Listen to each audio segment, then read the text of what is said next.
and welcome. Thank you for being here with us. We're going to tell you all about this course here, Marketing Analytics and AI Strategies and Tools here at Berkeley, University of California, Executive Education. We're going to learn how to turn data into actionable insights to improve marketing performance. A lot in store here for you as we make our way through the session. We're going to learn how this course is delivered. What is that day-to-day experience like being a participant here? We're also going to learn all about what's in the program. What is the content? What can you expect to take away from this program? We're joined by keynote faculty experts and others here to tell you more about Berkeley University of California and more about this program. We do invite you, as you make your way through the session, to reach out to us in the question and answer box. So you'll notice there's a Q&A box there. If you open that question box, you can submit your questions there. We'll continue to reach out and ensure that you get everything that you need. So thank you again for joining. At this time, I'm going to hand over the spotlight to Mike Riley, the CEO here at the University of California Executive Education. Mike, look forward to learning more about this program for you. Thank you for being here. I'm going to turn it over to you now. Thank you, Marie, and good morning. From Berkeley, you're looking at the Campanile, which is actually technically known as Sather Tower. That is the iconic symbol of UC Berkeley, and really speaks to the incredible location of our campus. We are just across the bay from San Francisco, just north of Silicon Valley, the place, and just south of the incredible California wine industry, if you enjoy premium wines. UC Berkeley was founded in 1868. We are the original University of California campus. Today, there are 10 world-renowned universities and 5 medical centers that make up the University of California system, regularly considered the #1 public university system in the world. It all started here in Berkeley. So, for example, in 1905, Berkeley bought a farm outside of Sacramento that became our research farm. Today, that is UC Davis. In 1919, we launched something called the Southern Branch of UC Berkeley in Los Angeles. Today, that's UCLA. Incredible public university system across the state, but it all started here in Berkeley. We're really proud of that. Today, we have close to 45,000 students, not 40,000, about 32,000 undergraduates and 12 or 13,000 graduate students. We're about the same size as UCLA, our former Southern Branch, in terms of the total number of students. The Haas School of Business, your host organization, was founded in 1898, 30 years after Berkeley was founded, thanks to the generosity and the vision of a woman named Cora Jane Flood. More specifically, Ms. Flood gave land and money to Berkeley with one condition: start the College of Commerce. And in those days, there really wasn't a history of studying business, commerce.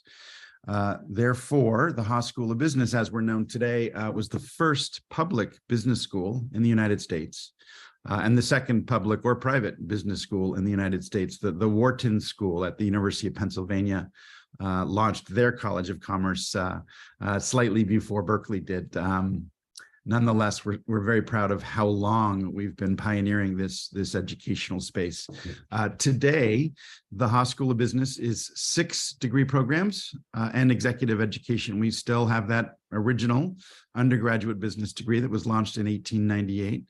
A master's in financial education, a PhD program, and then 3 types of MBA programs: the full-time, average age 27, the evening and weekend for working professionals, average age 31, and the executive MBA also for working professionals, average age 37, plus exec ed. All 7 of those programs are ranked #1 among public universities and top 10 among publics and privates. Some are ranked #1 in both categories. I share that because, well, for a couple of reasons. Firstly, everyone's obsessed with rankings, right? And it's just nice to be #1. Secondly, it speaks to the breadth and the depth and the quality of the business education we provide. Not many top business schools have that many degree programs. Stanford, for example, the Graduate School of Business, 2 degree programs plus exec ed. Harvard Business School, 1 degree program plus exec ed. So you get the idea. We're just very proud of how long we've been doing this and how broadly and deeply and how well we do business education. Last but not least, it's a nice way of saying you've come to the right place for your learning journey. So welcome to Berkeley Haas. Berkeley Exec Ed has a twofold mission, really, to have a positive impact on business and society through education, and to take the important work of our faculty, the critical work of our faculty, beyond the traditional boundaries of the university, which is exactly what we're doing with this program, bringing it to you virtually, primarily virtually. Exec Ed, on the next slide, you'll see that we have various types of programs. Online has become, thanks to the pandemic, our most robust portfolio of offerings. This program, Digital Marketing Analytics, is one such example of many, many examples. Many of them are in partnership with Emeritus, including Digital Marketing Analytics. Open enrollment, historically, those are 2 to 5 day programs offered in person on campus in the areas of leadership, entrepreneurship, strategy, and finance. We've virtualized our entire portfolio once we had to, and continue offering our open enrollment programs both in person and virtually, sometimes blended. Last but not least, our custom programs. It's actually our largest vertical. We customize learning journeys programs for companies, governments, and university partners.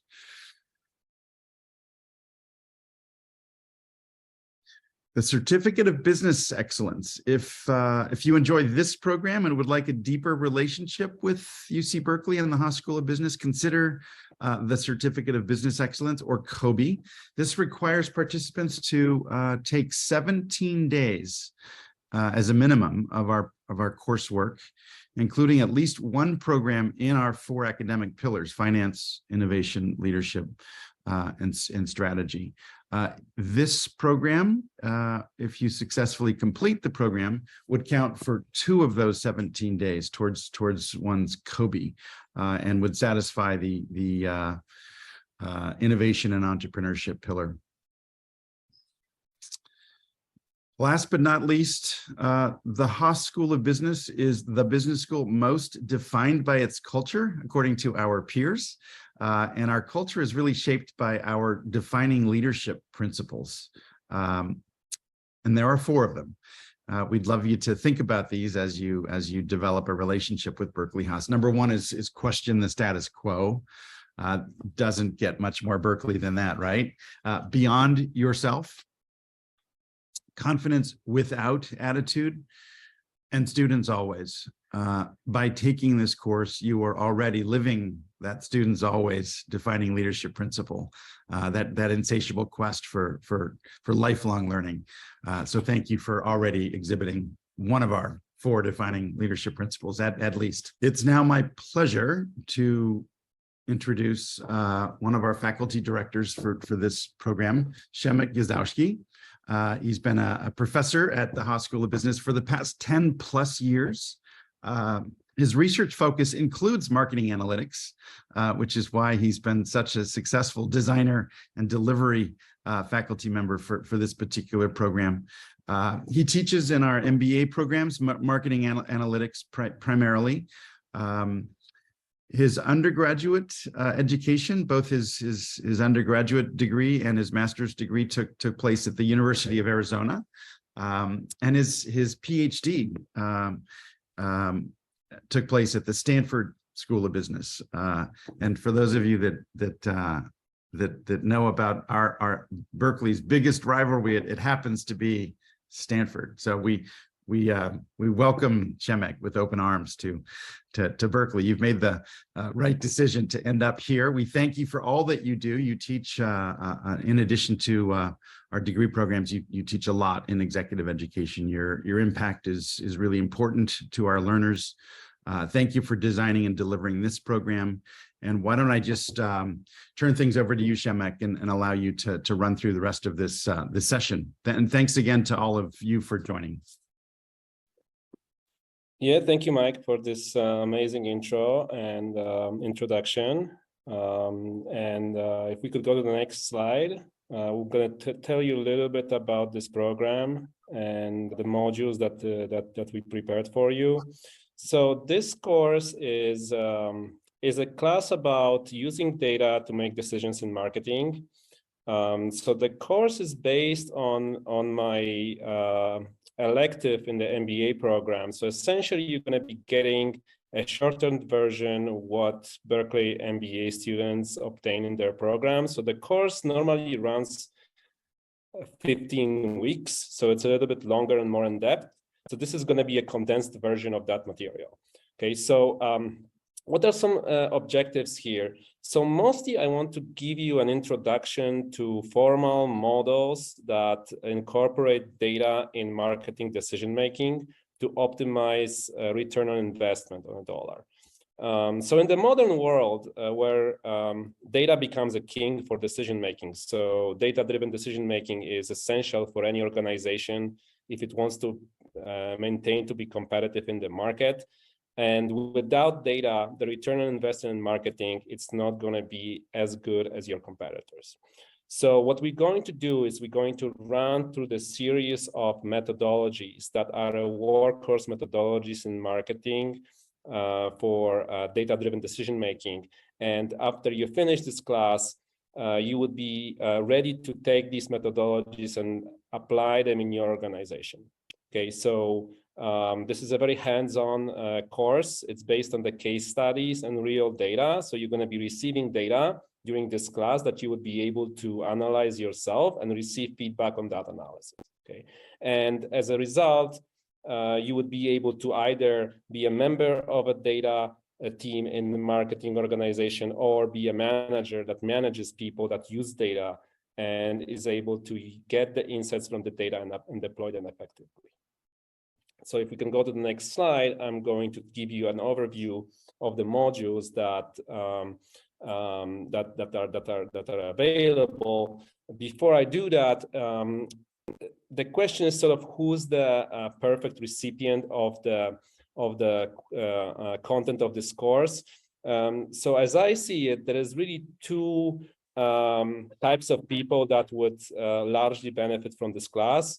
So the first type of a person is a manager or someone in the management position that wants to incorporate data in their decision making. Okay, so let's say you already have some experience managing people, managing teams, or some experience in marketing, but you would like to go to the next level and introduce more formality and data-driven models in the way you make the decisions. Okay, so sort of like from management to data-driven management.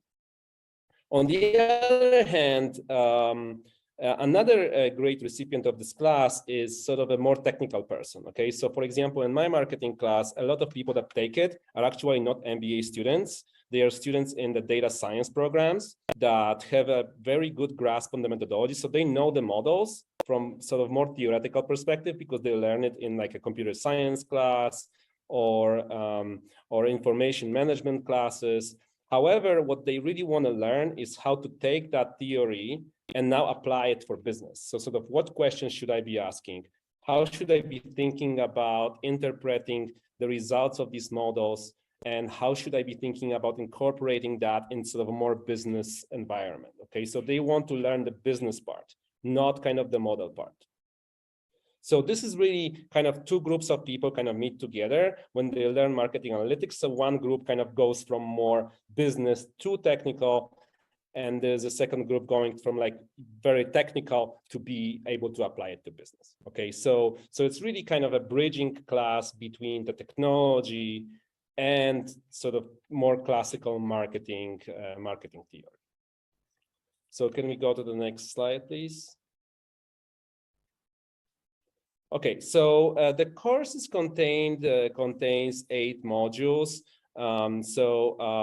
Module 1 is an introduction to marketing. So each of these modules sort of covers a topic that is sort of a building block for modern marketing analytics. So we're going to run through these modules, and in each of them, you would be learning kind of one model that is used to make a certain types of decisions in marketing. And these decisions kind of range from targeting, which is sort of what a lot of people think marketing is about, to segmentation, which is kind of dividing your customer population into sort of segments of similar people. Then we're going to talk about pricing, which is sort of, a lot of people don't think that marketing is about pricing, but actually pricing is a big part of marketing. So like pricing, discounts, what's the right price, how to choose the right price, so on and so forth.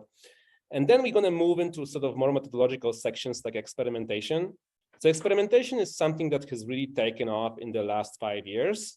So we would be talking in depth sort of how to use experimentation to make decisions and so on.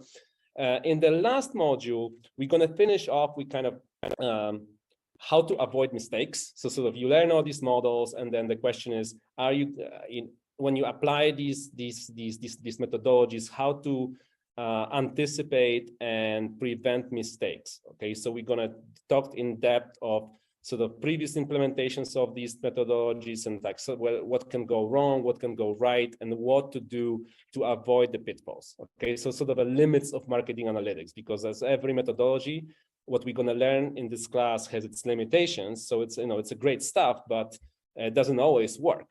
And what we're going to try to do is to increase the number of instances where it works and decrease the level of mistakes. Okay, so now I'm going to go into more details into each of these modules and sort of show you, give you a flavor what these modules are about.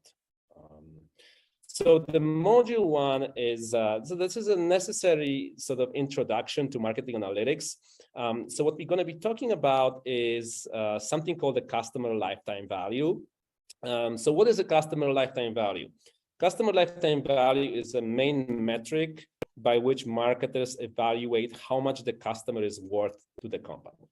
Okay, and why does the company want to know how much the customer is worth?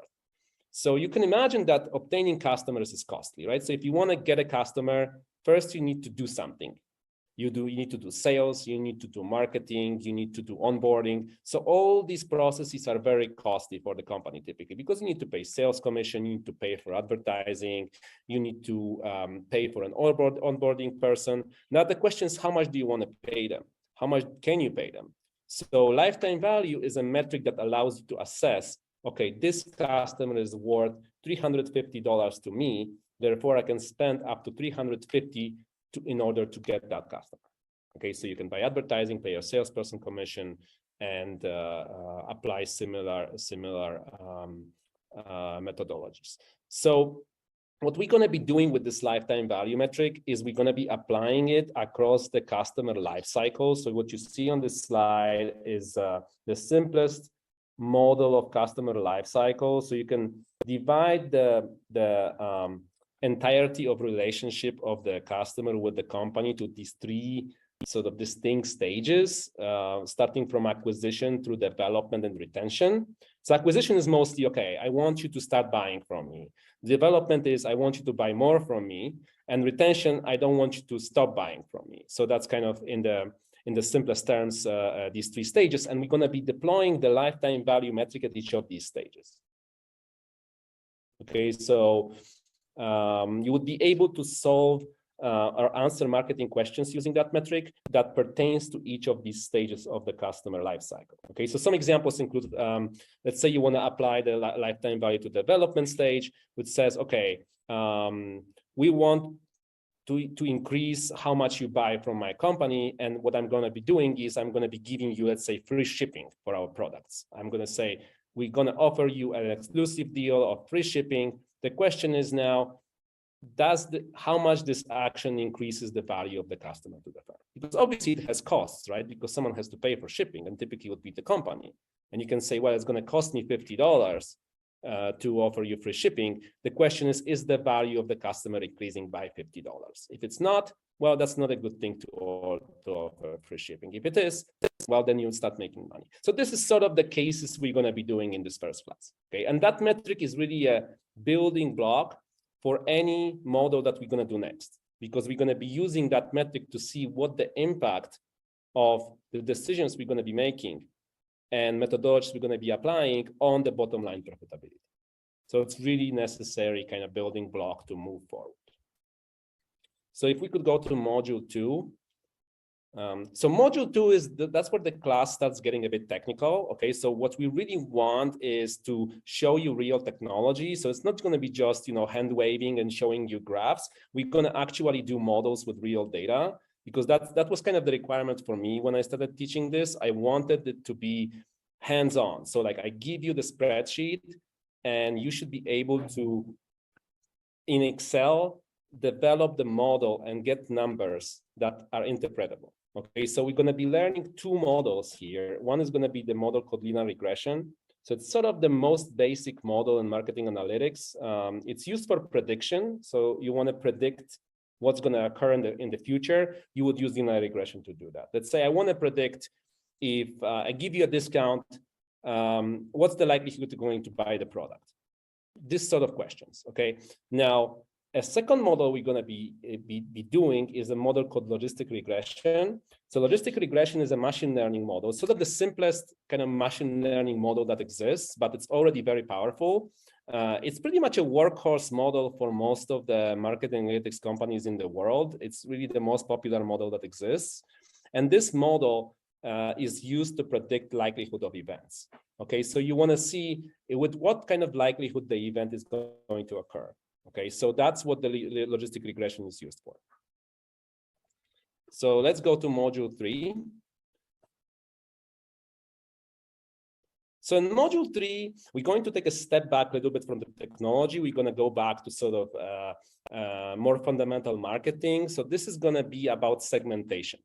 Okay, so what is segmentation? Segmentation is sort of dividing your customer pool into distinct segments or groups of customers. Okay, so why would you want to do that? Why do companies employ segmentation? Because segmentation allows you to understand your customer pool better. Okay, so let's say you have high value customers, low value customers. You have kind of local customers, you may have remote customers. So you kind of divide your customer pool into these groups. And when you do that, you can apply different marketing instruments depending on which group we're talking about. Okay, so if you think, for example, of local customers, maybe the right marketing tool for them would be a quantity discount, for example. Or if you have a remote customer, maybe the right tool for them would be a software, like additional software. So you kind of can tailor your marketing activities based on the segment that these activities are applied to, and that process is called targeting. So you target a specific segment by changing what you do depending on what's the most successful thing to do for a particular group of customers. And here, this is going to be based on case study of 2 companies. So there's going to be a case study about Charles Schwab, and there's going to be case study about Booking.com. So let's go to module 4. So module 4 is the most technical module of the class. So this is where things get really interesting. Okay, so what this module is going to be about is about building personalized targeting or recommendation systems. Okay, so what is a recommendation system? So recommendation system is a very popular marketing tool that is used by companies that sell many products. Okay, so if you're selling many products, what you want to do is you want to develop systems that help your customers make decisions about which products they want to buy. Because you have so many that you need to help your customers to make the best decision possible for them. And of course, for you as well, because if they are happy, then as a company, we're happy as well. So what are some examples of these kind of systems? So probably the most advanced and maybe well-known example is a Netflix recommendation system for movies. Okay, so you can imagine Netflix is a company that sells millions of products, really, right? Because they sell the streaming service, but if you think of every movie you could watch on Netflix is a separate product, then it is really a company that has millions and millions of these products, right? So now you could watch a horror movie, you could watch a comedy movie. And now different people would want to watch different movies. So now how are you supposed to browse million movies and choose the one you want to watch? Well, you need help. So you need recommendations. So when you go on Netflix website, Netflix has built a system that analyzes your movie preferences and proposes to you the movie you're most likely be happy to watch. Okay, so this is the systems we're talking about. So what we're going to do in this class is we're going to build a recommendation system like this for an online bookstore. So imagine sort of simple version of Amazon that you go to the website and the website proposes you the next book to read. So you already read a lot of history books. So then maybe the recommender system is going to propose you a history book. Okay.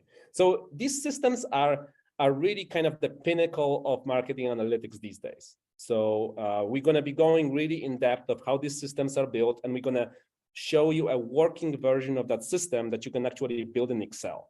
Okay, and the real world systems that are like this, like Netflix or Amazon, which are probably the most advanced systems that exist, are just kind of what we're going to do on steroids. So the principle is going to be the same. It's just that the data and the software is going to be more advanced. But if you can build this system in Excel that we were going to build, moving to kind of a Netflix system is just going to be a matter of the data and the size of the computer you have, pretty much. Okay, so we're really going to go in depth there. And this is the most technical class, but I really wanted to show you something that is sort of cutting edge, state of the art, that you can get a flavor of sort of how things look in Silicon Valley and the companies that are really good at marketing analytics at Netflix.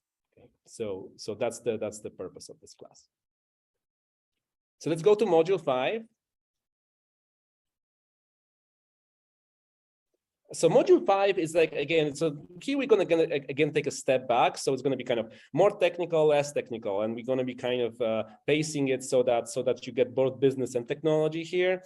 So here we're going to take a step back and talk about pricing analytics. There's going to be a bit of theory, how to choose prices, how do companies decide how much to charge for a product, how can you use data to decide what's the right price. So we're going to have some models of pricing here, and there's going to be a couple case studies that showcase sort of how should we choose a product. For example, price for a product that was never sold.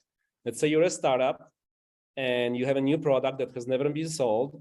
So do you charge $10 for that product? Do you charge $100 for that product? Okay, so it may be either price because it was never sold before. It's very difficult to just guess what the price will be, and there's going to be some techniques that we would learn in this class that would enable you to figure out in sort of methodical, data-driven fashion what should the right price be of a product. So this is really a key decision for many companies, because what happens sometimes is that the company has a great product, they have great marketing, great advertising, but the prices they choose are not right. And that's why the company fails, just because they, for example, underprice their product, and at the end they can't cover the cost, and they have to restructure, or maybe they're not as successful as competitors. So pricing is sort of one of the most important decisions you can make, and the module 5 is going to give you some principles and some technology how to choose the right price. Let's go to the module 6, please. So the module 6, I think it's one of the most exciting modules because it is a module about a topic that probably is the most growing and prominent topic in many of the companies. Okay, so this module is about experimentation. So what companies were doing in the past, they were kind of using the data to make decisions without caring about causality. Okay, so let's say you deploy a marketing initiative, you increased your advertising, or you lowered your price. What you really want to know when you do these things, you want to know what's the impact of these marketing decisions on some metrics you care about, for example, sales. Okay, so what the companies are doing these days, what really became really prominent, is using experiments to find out what the impact of these decisions is on the bottom line. Okay, so the most popular methodology that you probably heard about is called A/B testing. So what A/B testing does is that it compares the outcome between the two groups. So one group is called the control group, where the marketing initiative is not deployed, and the outcome in the control group is compared with the treatment group that receives certain marketing initiative. Okay, so the difference between these groups would be the impact of the initiative, because these groups are otherwise very similar, and one of them receives an initiative, one doesn't. So then we look whether there's a difference between them. Okay, so imagine probably the most well-known examples of this is something like testing of drugs, where someone receives a placebo and another person receives the actual drug, and then you can compare kind of mortality rates or any other metrics you care about between these two. So we're going to take that kind of clinical methodology and apply it to market. Okay, so that was a really big innovation, because this methodology is very successful in medical fields. So what we're going to do, we're going to take them and show you how to do it in marketing contexts. So there's going to be some caveats that you will have to that you will have to take care of. Okay, so it's not going to be so easy as to choose control and treatment group. There's going to be some things you really need to do right for these tests to be valid. Okay, and it's really easy to make a mistake. So the goal of this class is going to be to show you what's the gold standard of experimentation on a couple examples, and what's some necessary components of these experimentation initiatives that ensure the success and validity of the results. Okay, so like I say, this is the most exciting module, because a lot of companies have just discovered experimentation. So for example, Google or Facebook, they hadn't been doing this or probably for a few years, and it has been massively successful. Okay, so it has delivered these companies a lot of insights into what is working, what is really not working. So a lot of companies are super excited about this. So if you think like what's most exciting in marketing analytics, people would say machine learning and experimentation. So this module is going to be about that. So I bet you're going to love it. So let's go to module 7, please. Okay, so module 7 is it's going to be more conceptual module, so sort of less technology, more business. So what we're going to learn here is we're going to learn about digital advertising. So digital advertising is probably the biggest subfield of marketing these days. So I think over 70% of dollars in marketing are spent online these days. So what digital advertising is a little different than conceptual than regular advertising. So what we're going to learn in this class, we're going to learn about what digital advertising is. What are the types of advertising you can do online? What are the differences between these types? Okay, so what kind of advertising is good for what sort of products, for what sort of circumstances, and for what sort of companies? And we're going to learn how to measure the impact of digital advertising. Okay, so a big part of digital advertising field is about metrics. Okay, so how do we measure whether digital advertising campaign was successful? Okay, so sales is an obvious metric. Okay, so did it increase sales? Well, so that's obvious. However, the problem with using sales sometimes, it's a very noisy metric, okay? Because not a lot of people really buy. So most of the people that see the ad, they don't buy, right? So that metric is sometimes not sufficient for us to get enough insight into what's happening. And what digital marketing developed is it developed other types of metrics that may be better than sales. Okay, so for example, website visits. We're going to be tracking customers, how they use our website, which sub pages they go to, why are they not buying, at which stage of customer buying process they stopped and why. Okay, so we're going to be very detailed sort of on measuring what is the customer doing and why are they doing this, and what sort of type of advertising can help us to drive the customer to guide them into the right place on the website and the right behavior that is going to lead to purchase. Okay, so it is going to be a more conceptual class. So we're going to be talking about these metrics. We're going to be a lot of definitions, examples. So after this class, you should be able to have an informed discussion about digital advertising and understand the language and metrics that are behind that. Okay, so that's sort of what is really the most challenging for this topic, and we're going to solve that challenge. So let's go to module 8. So finally, that's our final module. So this is the module that not a lot of students would like to take, because no one likes to talk about when things fail. But after this module is delivered, and I ask my MBA students, for example, what was your favorite lecture?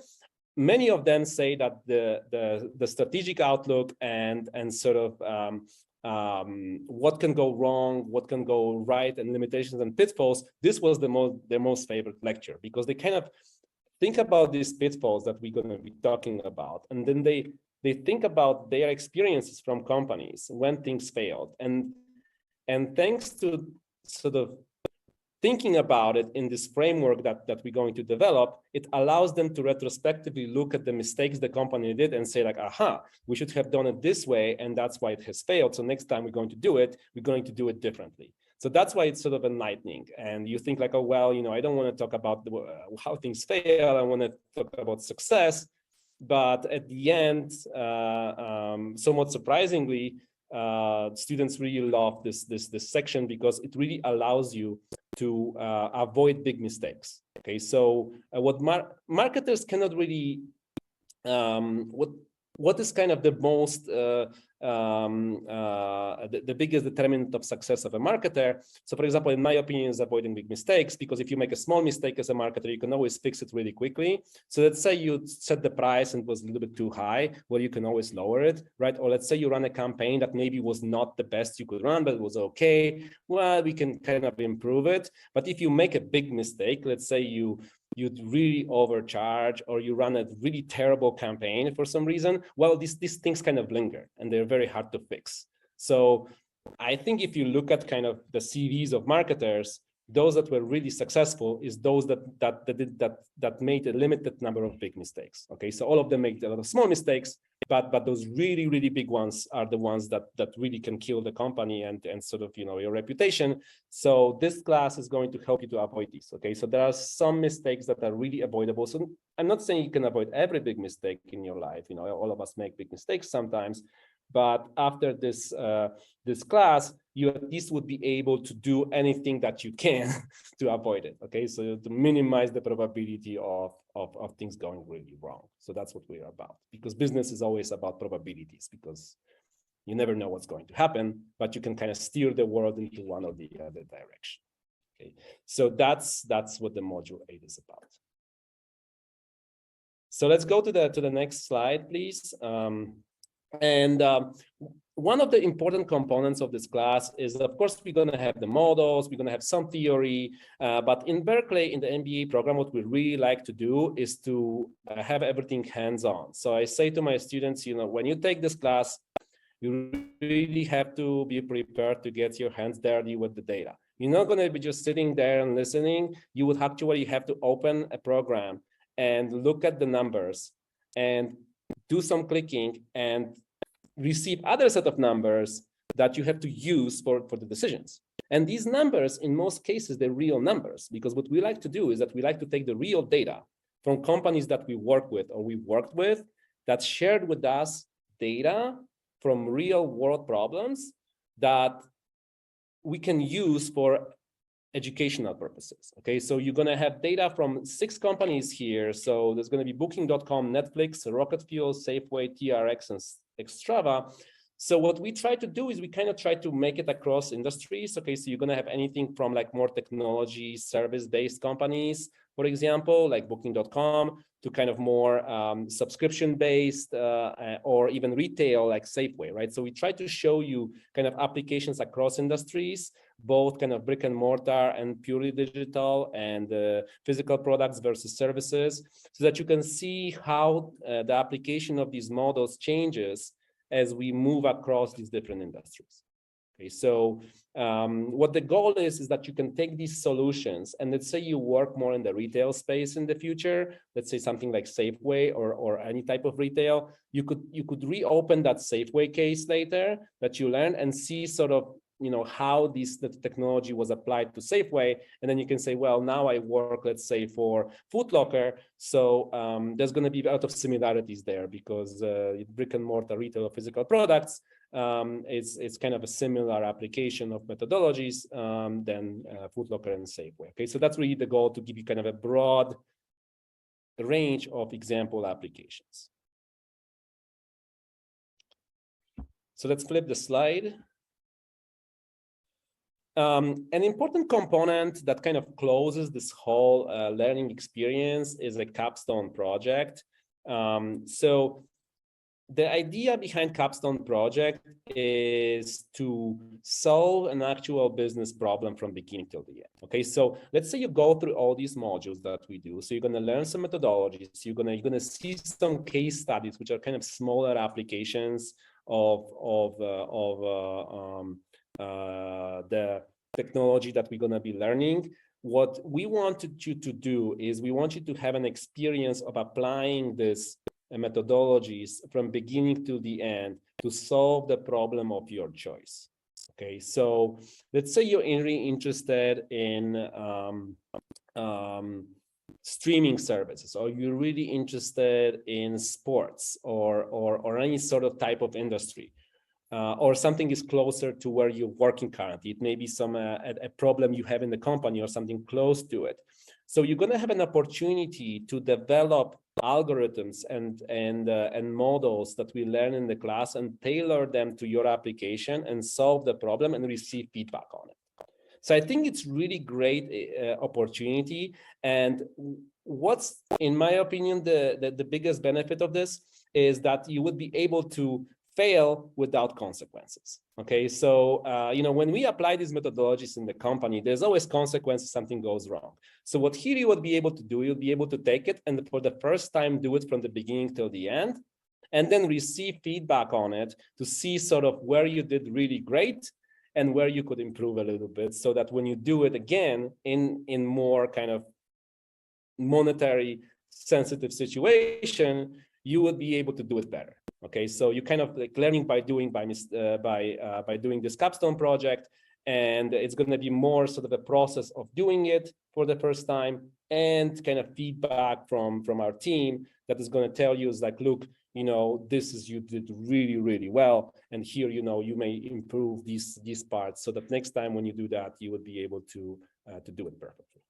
Okay, so students really love the capstone project because it allows them to kind of think through a problem that they're really interested in and receive feedback from the team that makes the solution perfect.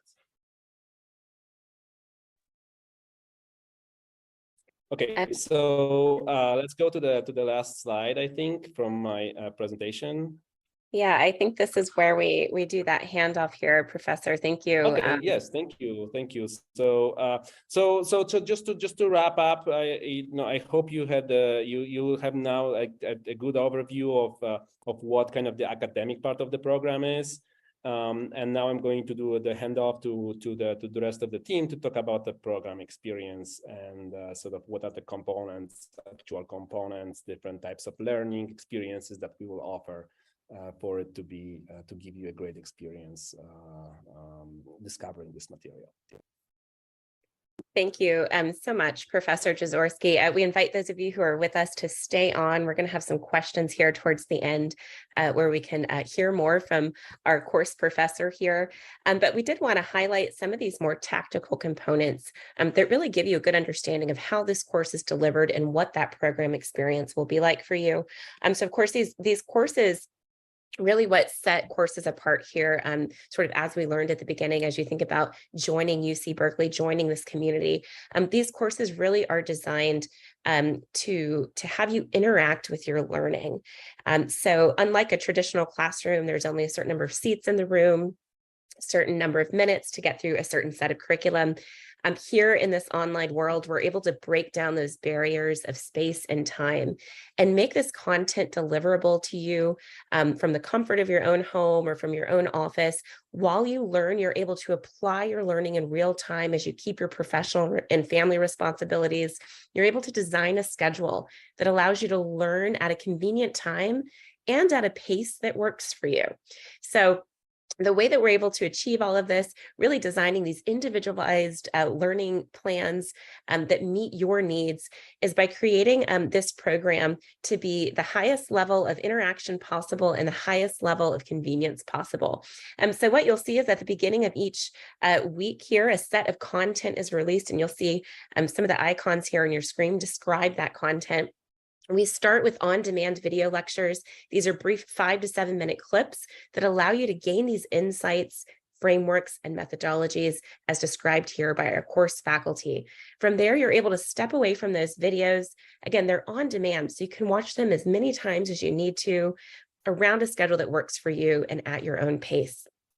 Once you have a core grasp of those concepts from your faculty lectures, you'll be asked to go into a variety of these interactive, engaging activities here. So there are peer discussion boards, there are live webinars, there are office hours that are hosted with learning facilitators to help you really roll up your sleeves and, again, interact with your learning. This is not a static learning environment or a massive open online course where you simply gain new information. This is a course that really challenges you to, again, roll up your sleeves and engage with your learning, apply it in real time, discuss your learning, and participate in a reciprocal learning environment where you're both contributing your skills, your knowledge and expertise, as well as gaining information. So there are triad activities, crowdsourcing, discussion panels, demonstrations, these case studies we learned about from our professor, peer reviews, knowledge checks, polls, assignments, reflections, peer readings, of course, this capstone project. All of these activities, you're able to take part in these activities, again, around a schedule that works for you. These are asynchronously designed to allow you to really tinker with this material and engage with it in your own pace.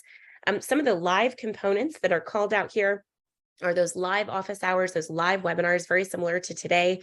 These live sessions are a chance for you to engage in real time and tailor your learning around what it is that you need, your goals, and your career advancement aspirations. So certainly a lot in store here for you as you think about all of the opportunities to gain relationships, to build your network. You'll see there's a live networking opportunity, a happy hour that we host, and a lot of other opportunities for you to engage with one another. So as we think about all the different layers of teaching and learning here in the program, we wanted to design a special slide to call out our learning facilitators. They're such a huge part of the success of this program, and they allow you to, again, create that individualized learning experience. So learning facilitators, they give you individualized feedback on your assignments. They're reading your assignments and grading them and giving you that feedback. They host these office hours, both the chance for you to get your questions answered and get help on assignments, as well as talk about what you're learning and engage in practical application that's tailored to you. So if you discover a niche area of interest you want to explore further, you want additional resources related to a topic in the program, come to office hours, ask your learning facilitator. They are here to help ensure that you get the most out of the program. A lot of communication from our learning facilitators. These are industry experts who have been selected by Berkeley Haas to come in and guide your learning throughout this program. So again, they're on the discussion boards with you and your peers. They're helping to drive engagement and push your thinking throughout the program. You, of course, have your course faculty. In addition to Professor Jaworski, who you heard from today, we also have Professor Zsolt Katana here in this program, as well as Clayton Critcher. So other faculty voices and lectures that you'll have a chance to hear as you make your way through the content. You'll build those relationships with faculty, with learning facilitators, with peers, and of course, with yourself as you gain those insights and continue in your lifelong learning journey. So in summary, these bite-sized segments of learning allow you to engage in an interactive and immersive way around a schedule that works for you at your own pace, giving you the full scope of understanding. You're not going to miss a beat here in this program. The time commitment's about 4 to 6 hours per week across this 2 month of content. You can design that. So you're looking across these 8 weeks and you are selecting the 4 to 6 hours that best works for you in your time zone and in your calendar. Any of the live components, the live webinars, the live office hours, they are recorded and they're put into the platform and made available on demand 24/7 throughout your time in the program. So if you have to miss a live learning opportunity, you're going to have that simulated live experience right there for you in the platform. Again, a high level of convenience, a high level of engagement and interaction. A lot in store here for you. We hope you'll join the program. We will be responding to your questions by email within 12 hours after today's session. So don't hesitate to let us know what's on your mind. Just submit those questions right there in the Q&A box. You'll see a link on your screen. And if you open your chat box, we're going to post a link there for you as well. That link will take you right over to the course landing page. There on the course landing page, you'll have an opportunity to do 3 things. Firstly, you can download the full course brochure. That's everything that we've described here and more. It's a beautifully designed and comprehensive overview of this program. If you're really conscientious like me and you like to read every detail, that brochure is going to be a huge value for you. So you can download that from the course website. You can also schedule an appointment with an advisor. Advisors can help you as you have questions about the program, the registration and enrollment process, financing options. We have a robust referral system. We have a generous 21-day refund policy. There's a lot to learn as you think about the financing and enrollment options. They can help you with those. And any policy questions that you have about access to the alumni community, or how do I earn that certificate of completion? What happens if I'm late with an assignment? These are all common questions that advisors can help support you with. So be sure to get a meeting on the calendar with a program advisor if you haven't done so already. And again, you can do that right from the course website. It's one click away. We use an app called Calendly. You select a time that works for you, and a program advisor will give you a call. Finally, you can apply for the program. So we hope you'll do that if you haven't done so already. There's a lot to look forward to here as you dive into marketing analytics and learn more about this topic. We know that the half-life of skills today is about 5 years. So that means the skills that help us succeed today will become obsolete in 5 years. That's the nature of this changing world and environment. So the lifelong learning journey, it's really up to each and every one of us as individuals to continue to upskill, to continue to learn. And courses like this at UC Berkeley Haas Executive Education are helping us to fulfill our mission of global lifelong learning. So welcome to this community. We're glad you joined here today. We're going to invite our professor back in here for any final words of wisdom. We do have that link there for you now in the chat box. And we also have an email address, berkeley@emeritus.org. So you can certainly email us any questions as well. So Professor Jaworski, I'm going to ask you to come back in here. This is a truly remarkable program. We're going to be closing out here, but I want to give you an opportunity, Professor. Any final words of wisdom or advice that you'd like to leave us with here today as we close out our session? Yes, so thank you very much for this great overview of all the methodologies that we use to deliver this content. This is a really new world after COVID, where technology is aiding learning in a massive way, and it's a combination of in-person classes, recorded lectures, as well as office hours. So that's something that it has not existed 3-4 years ago. So this is really new technology, and we're really excited how it all came together and delivers content in ways that was impossible before. The closing remarks about this class is that, as I tell my MBA students, knowing these models is really not a choice if you want to be in marketing. Essentially, you're either going to use data and make data-informed decisions, or at some point, you're going to fail. Because if you use data and your competitors are not, eventually they're going to make a mistake, because they're not making decisions that are informed by what's actually happening. Okay, so that's why I think if you didn't have much exposure to these data-driven marketing analytics methodologies, knowing them is really a must to succeed, right? So there's going to be a limit beyond which you cannot go if you don't employ data in your organizations effectively. So that's why this class is such a popular elective in analytics, because people understand that they just cannot go and do serious marketing if they don't know how to use data to guide their decisions effectively, because that kind of limits to the gut feeling. And at some point, we do need to be informed. So I'm really excited to be able to deliver these methodologies in this format that is sort of a shorter format than an MBA program. And hopefully this is going to spur your interest in this field, and you're going to crave for more.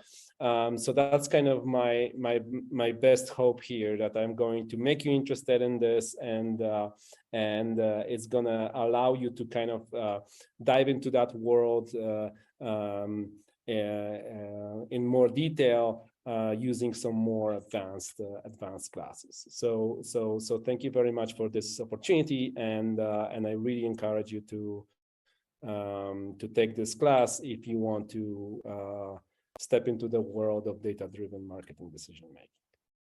Thank you again, Professor Jaworski. It's been a great honor learning from you here today. Thank you for taking the time to be here with us. And to all of you from across the globe who've joined in, welcome again to this global learning community. Thank you for joining us here. We hope to see you back in one of our programs coming up soon, including this one here, Marketing Analytics and AI Strategies and Tools. So certainly click on the link if you haven't done so already in the chat box. Let us know if you have any questions or if you have anything else on your mind. Thank you again for joining, and we sign off now with a heartfelt good morning, good afternoon, good evening, and good day to all of you from around the globe. Thanks again for joining, and we'll see you soon. Bye-bye.